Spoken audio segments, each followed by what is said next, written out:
বাড়িতে চলছে বিয়ের অনুষ্ঠান, খেতে বসেছেন আমন্ত্রিত অতিথিরা। হঠাৎই অতিথিদের অভিযোগ তাদের গরুর মাংস কম দেয়া হয়েছে। অন্যদিকে কনেপক্ষ বলছে অতিথিরা টেবিলের নিচে মাংস লুকিয়ে রাখছে।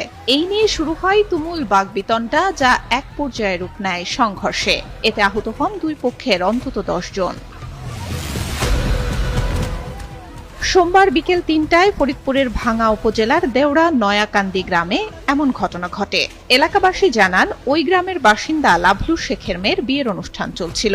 সেই উপলক্ষে বরপক্ষ, আত্মীয় স্বজন ও গ্রামবাসীকে দাওয়াত দেয়া হয়। নন ইনভার্টার এসির দামে ঘরে আনুন বিদ্যুৎ সাশ্রয়ী ইনভার্টার এসি। এখন 1.5 ton my one inverter AC মাত্র 48,900 টাকা পাওয়া যাচ্ছে মিনিস্টার শোরুমে।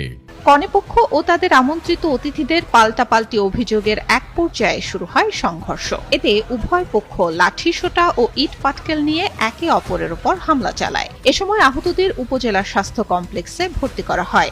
আনন্দ উৎসবের অনুষ্ঠানে এই ধরনের মাংস ভাগাভাগি নিয়ে, মাংস নিয়ে এই যে মারামারি ধরা হয়েছে, এইগুলো করার জন্য আমরা লজ্জিত এবং লোকজন সেগুলো আহত হয়েছে, তাদের ভাঙ্গা হাসপাতালে ট্রিটমেন্ট চলতেছে।